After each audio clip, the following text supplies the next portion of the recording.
Welcome to this new video. This time I want to continue covering another section of WP-Scan. In the previous video, if you haven't watched that yet, just go through my channel. It's there. It's called WP-Scan Crash Course Part 1.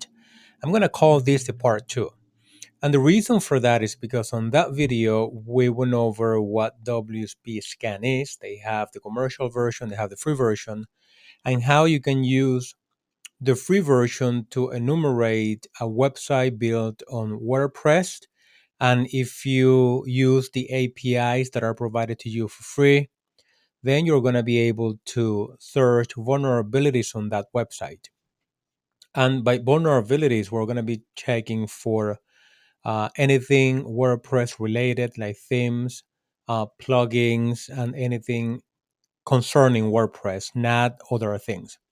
Now, this is super important. So if you're building a website on WordPress or if you have a website on WordPress, this video is for you.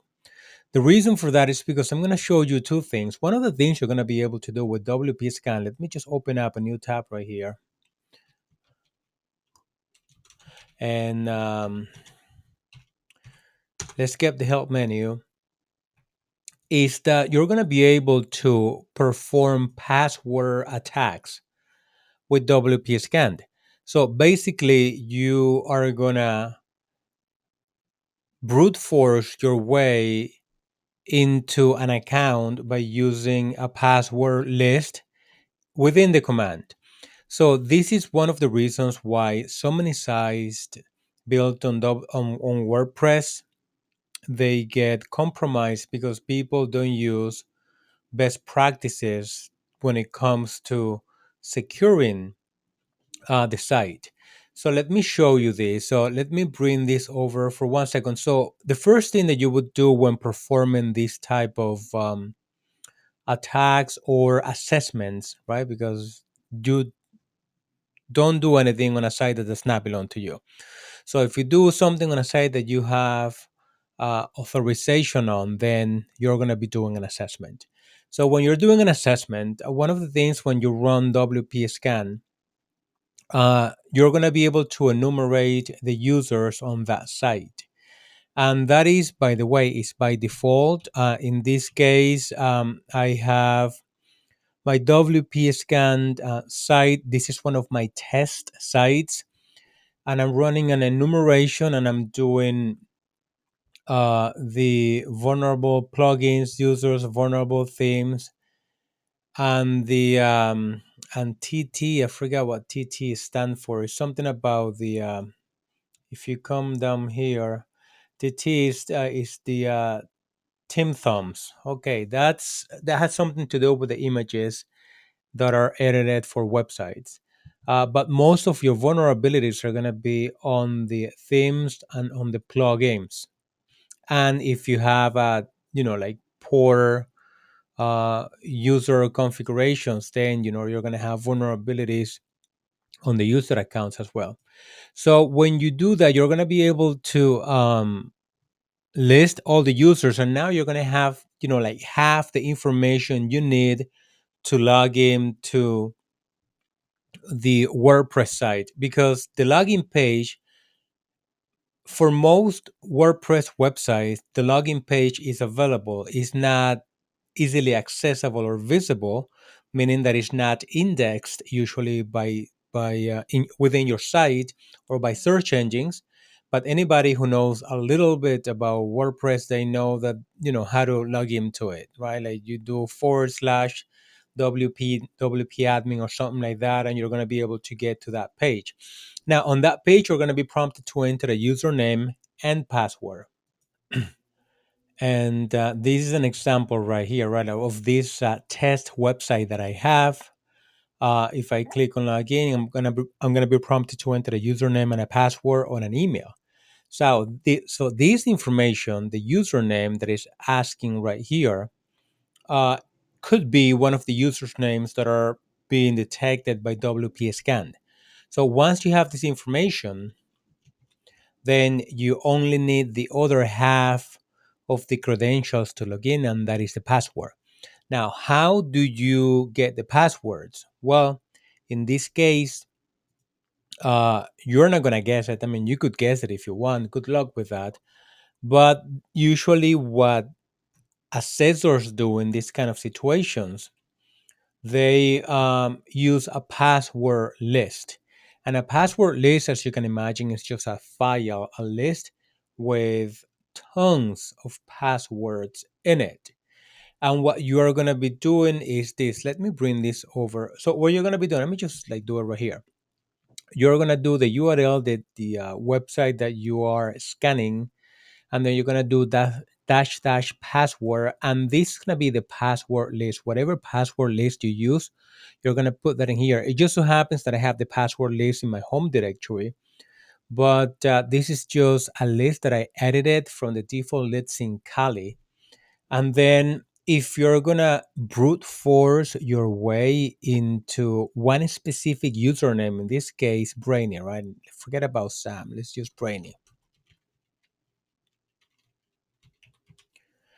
If you're going to brute force your way into one specific user, you specify the users.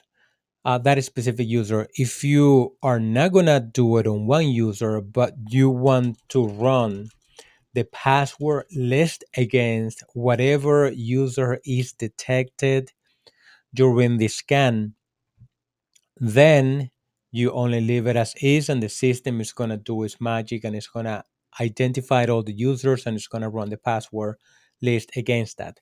So as you can imagine, what's going to happen is that this is a list. Let me show you that in a new tab. So these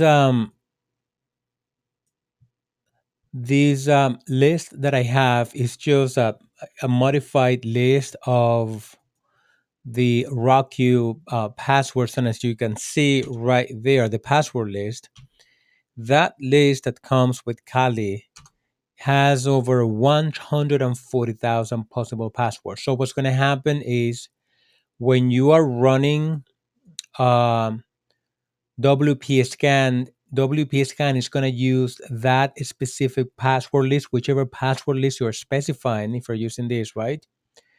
And it's going to scan all the users that are identified on that website, and it's going to brute force its way doing one user and password at a time of this list. As you can imagine, this is a process that is going to take a very long time, and as the name implies, it's brute force. You're just throwing hammers and grenades at it to see if something sticks. Now, this is going to be as successful as the list that you're using.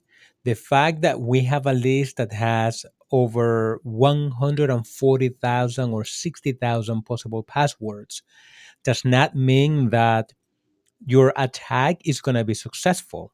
But you can create your own list if you have an idea of the industry or what the password could be, or you could get different password lists because we're all human beings and we make mistakes and we use weak passwords. Sometimes I don't. And then you can try running your scan that way. So let me pause this because I'm getting dizzy. So when you come down here, right, and I'm gonna do, I wanna use that list again. The syntax is WP scan. The command dash dash URL is you have to specify the URL that you're scanning to. You can just leave it without HTTPS. And if you leave it just like this, it's going to go to HTTP first. And then if it's going to be redirected, it's going to go to HTTPS. So you don't need the protocol. That's what I'm trying to say. And then you do dash dash passwords, and then you point to the password list.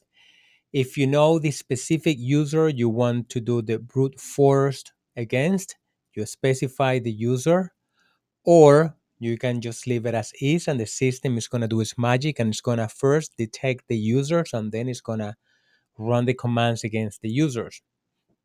So once you do it, it's going to be a long process. If it detects any user account and password that match, it is going to tell you that a password and a user account has has been identified. Now, When you do that, right, if you are lucky enough to find that information, then yeah, you're gonna get brownie points from everybody for identifying that. Now, a best practice, and again, if you build a website on WordPress, or if you're gonna build a website on WordPress, make sure that you implement information security and security best practices. One of them is verify if the password that you are using for your account has been leaked into a system and has been spawned, and then that password could be on a list somewhere. So you could go to this website, have I been spawned, and then you go to the password sections and you type whatever password you think that you're going to use for that, and then you hit enter, don't save, and look, this password that I typed here, obviously you didn't see it. It's hash, it's somewhere, or the password itself, it's somewhere on a list because that password got compromised from a different service, right? Who knows? Like, by the way, this is a legit password that I used many, many years ago. And then maybe I used it on who knows what, and that website or database got compromised, and now that password is vulnerable.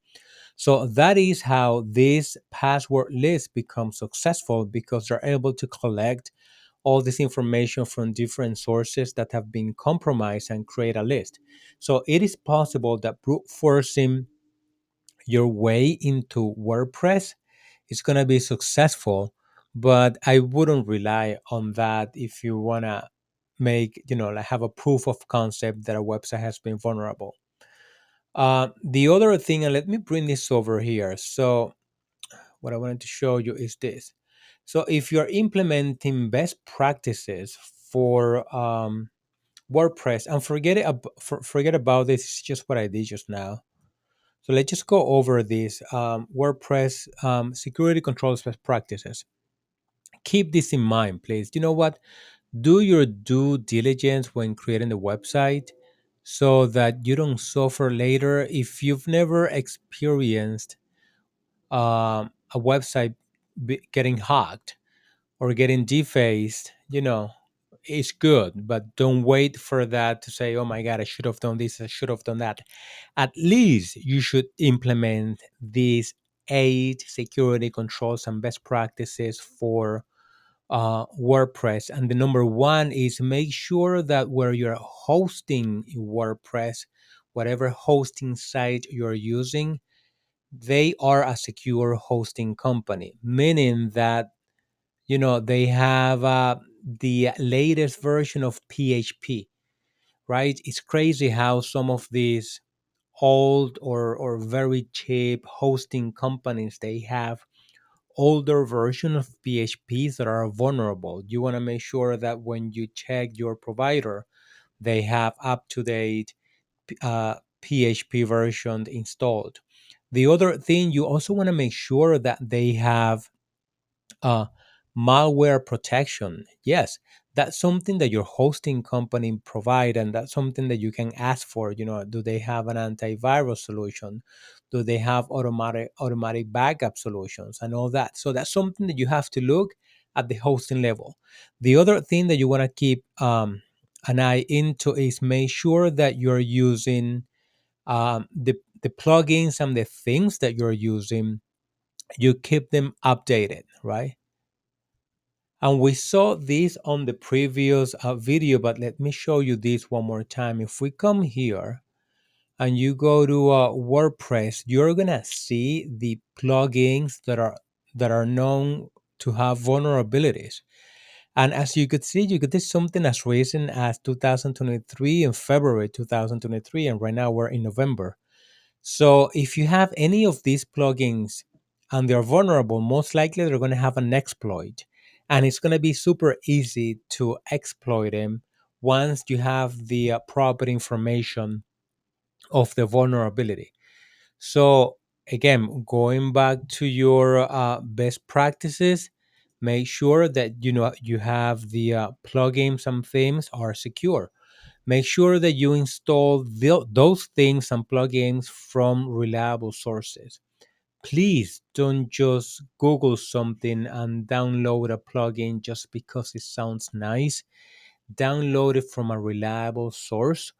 Do your due diligence. Check the websites. Make sure that they are legit and not something that they just came out of the blue today and they're putting plugins out up there for free.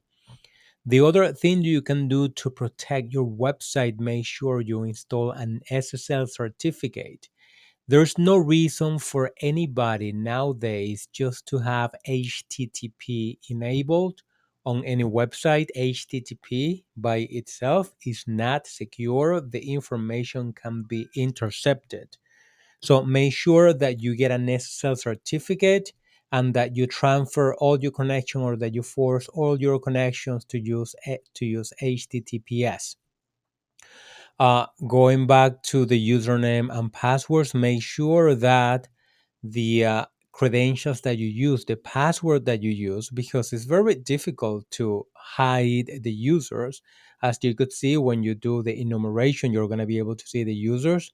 But hey, if they know the users, user information could be public, but make sure you have a very strong password. If your host provider allows it, or you can set up an ACL to only allow access to the admin list from specific resources. This is not so much of a defensive option for you, because if you back up or if you don't back up your site, it's not going to make much of a difference. But backing a site is a best practice, and that could be the only way for you to come back unharmed after your site has been compromised. So make sure you always have a reliable backup. And the last one, please invest in a web application firewall, right? This is something that is going to protect your site against denial of service attacks, malicious requests, and all those weird things. And you should do it. So if you have a WordPress site, just Google web application firewalls. Cloudflare is one of the most popular ones, but it's not the only one out there. There are many more, and enable that on your site. That way, you'll always be protected.